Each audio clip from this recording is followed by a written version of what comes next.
Tim started sharing a testimony about his son's eyes. So my son was sitting in church. We were sitting in church one Sunday evening. I think it was evening or morning. I don't know. There was an evangelist that came, and he prayed for people's eyes. He said, "If you believe God for your eyes, just take your glasses off and say, 'I believe you, God.' Now put them on and wait, see what God does." Hmm. So a week later, we were in church, and it was praise and worship, and the pastor was actually praying for people up in front. My son was sitting in the back with his mom, and we were singing songs as well. That was back in the day where you had projection instead of TVs on the wall, because he was 9. He's 28 now. Well, he was looking at the projector and stuff and singing, and he told his mom he couldn't see. He said, "Mom, I can't see." She said, "Well, give me your glasses." So she cleaned them. Took them on and he said, "Mom, I still can't see." So she took the glasses off again and cleaned them. He said, "Mama, I still," she knew they were clean, so she said, "Take your glasses off. Now look." And he was reading everything. Reading everything on the way home, reading everything. Awesome. We brought him home, and that Monday we took him to school and told the teacher, "Look, God healed his eyes, so he don't need his glasses anymore. So don't freak out, because his glasses are thick at 2200 vision. You know what I Wow, mean?" 2200. Wow. Yeah, so she sat him on the front row, moved him to the front row. He so sat towards the back, but she moved him to the front row and gave him an eye test. We didn't give him no eye test, but then he found out he had 20/20 vision. Nice. Awesome. And then he was in high school. I was just beginning, I think it was in the 9th grade. And he didn't want to tell me, but he told the pastor that he was starting to lose his eyesight. And so I knew that this shouldn't be, right? Right. So I began to fast and went on a fast for 3 days to find out what was going on with my son. And I had a dream.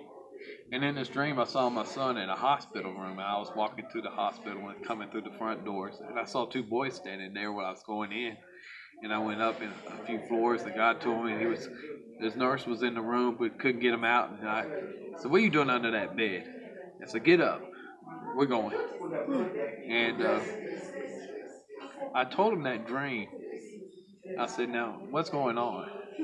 He said, "Every day I go to school, there's two boys that tell me that God didn't heal my eyes." Oh, wow. So I looked at him and I said, "Look, God did heal your eyes." So if I told him I was you, I wouldn't hang around them two boys anymore. Right. And so he quit hanging around him and God restored his eyesight. But it wasn't until years later that I found out that it was hard for him to do that, because that was his only two friends at school. Oh, wow. But he valued his eyesight more than losing his faith. Yeah. And that's what God wants. The enemy wants to do is just use, like God does, 2x2. It's more forceful when you go in a group or you go 2x2. Yeah. The spirit's stronger, right? So it's the same thing. The enemy knows that. He goes by twos, and he brought two of them to steal his faith from him. And so that's just my little lesson about my son's eyesight. He's still 20/20. So Nice. and he's 29 this year. Praise God. So it was about 20 years ago. That's awesome. It's amazing the power that the friends had, the power of their words to destroy what God had done. And that's awesome that you took the time to fast and pray to figure out what was going on. Yeah, well, you love something, you do something for it, and I knew what I had to do. Really loves to work when you fast. He loves it when we fast? He loves it when we fast. Huh. He really moves upon that sacrifice of fasting. Wow. And so, it's a powerful thing. One of the most beautiful ones, I'll tell you this one I experienced when I was working. I actually got real mad. I fasted for 3 days, and I was coming off to the end of it. I said, "Lord, use me. It's my third day. I know I'm about to eat and stuff, and I know, you can use me right now."